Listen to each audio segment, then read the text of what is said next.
Hey guys, I'm Shawn Hammond with PremierGuitar.com. We are in Nashville at NAMM, Summer NAMM 2018. We have our editor's picks for day one. We got Perry Bean here and Jason Shadrick. We got like 5 things. We've seen a lot of cool stuff today, but we just decided to choose what stuck out the most in our heads, and we're going to recap that for you real quick. We got a handy dandy new system. We got Matt and Luke over here off camera helping us to put the pictures on camera for you. So hope you like it. Let us know what you think. Yeah. And Jason's going to go first. Yes. So today I took a look. I did a couple videos at the Fender booth, and we did a video. We did yes, exactly, to make sure that you can all hear us. So a couple quick things we saw. We saw the new Albert Hammond Jr. signature model, and we did an interview with Albert, which will probably be up. It's a Strat. Yep. It was. It's kind of a reimagining of a reissue he had in the '80s from Japan, but one of the coolest things I saw was the triple Jazzmaster, the 60th anniversary triple Jazzmaster, and it kind of has some just classic Jazzmaster shape, but the cool thing, the big difference is that it has 3 Tim Shaw humbuckers that he designed, and he's been designing some really humbuckers, or I didn't see it, but I'm just looking at your pictures. But they're housed in Filtertron cases. Yeah. Are they like the same humbuckers that were in like the HSH Strat or whatever? I don't think so. No, I think they're just it's all new pickup design. All new pickup design. Shaw designed them. But they're humbuckers, but they're with Filtertron. They look like Filtertrons.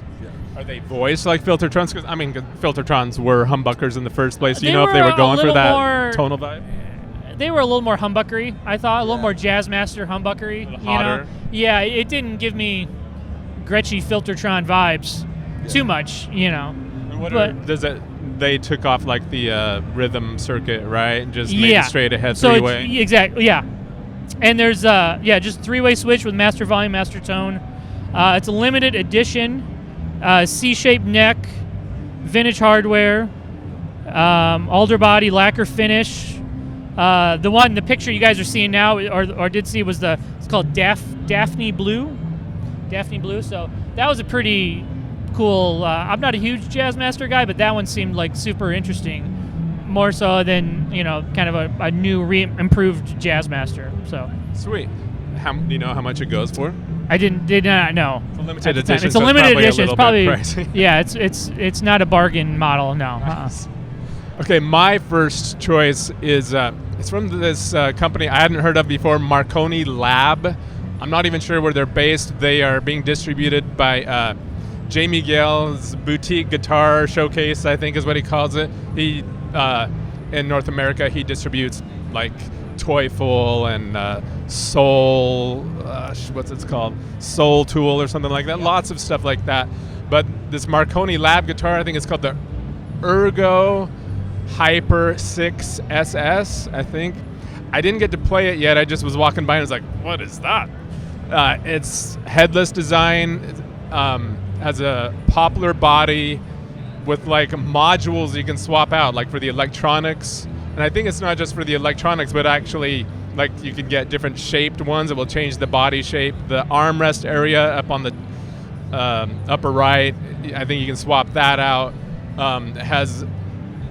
It had like lace alumitone humbuckers, I think, but it also has some proprietary silicon invisible pickup or something.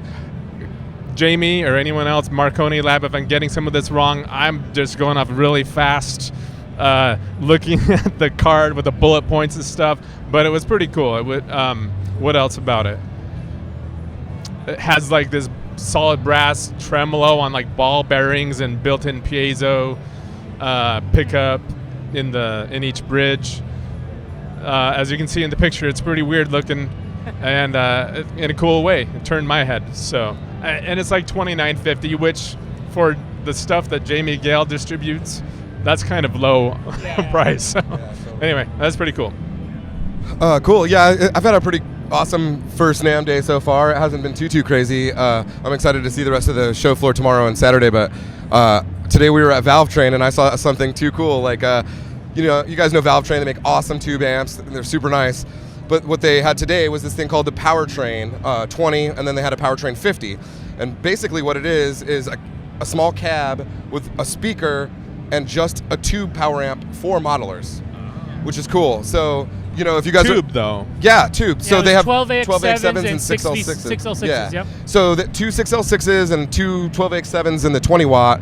So if you guys out there are, you know, into modeling amps like me and can't find a power amp situation that you like, this is kind of awesome because it's a tube power amp, so you still get like the, you know, the harmonic overtones from tubes, and you can also get feedback, which I really like. Plus you can monitor yourself. So if you're just at home or in your studio, you know, it sounds great. They had a really killer speaker in it. Yeah. I think some sort of, I can't remember the speaker. I took a photo of it. The demo that we shot today's, Eric Halbig was playing just a Kemper through it, and they were going through some different clean and dirty settings and stuff. Yeah. And it sounded like an amp, like it sounded really good. To me, when you add tubes and a paper speaker and the things that are like kind of missing from a direct signal chain, it brings it back alive or something. You know what I mean? But they did a really good job. I thought it was. That is interesting because a lot of the powered speakers you're seeing come out these days, like from Line 6 and other companies, they are trying to make it very hi-fi, like,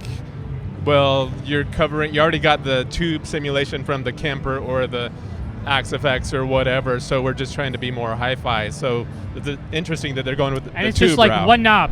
Yeah, you it has like a level. Yeah, that's it. And it sounded incredible. I was like pretty impressed with the way it sounded. So. And we actually have one in the office. I was going to say, I thought I saw one in our... Yep, we have one in the office, so we'll be reviewing that soon. So keep an eye out for that. You're reviewing it, aren't you?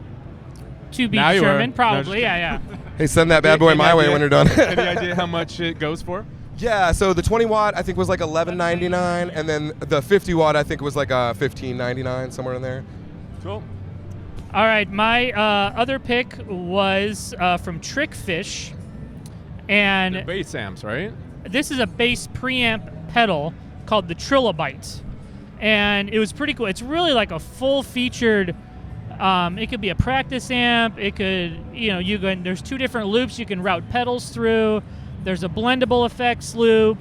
You can either run one bass to one amp with an A and a B, like EQ and level settings, or if you have like a passive and an active bass, you could run two basses in and have your active be on channel A and your passive be on channel B.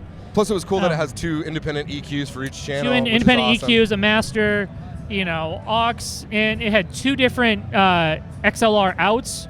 One is a DI that you would go to front of house, and another one you can do like to your monitor if you want like just have your effects go to one of those two, and just give the DI, the front of house, just a clean signal.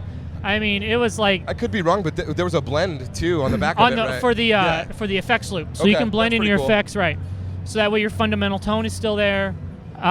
They said they're probably going to be available in about a month. I want to say it was around like between $500 and $600. But it's like if you're a bass player, you literally throw that in your gig bag.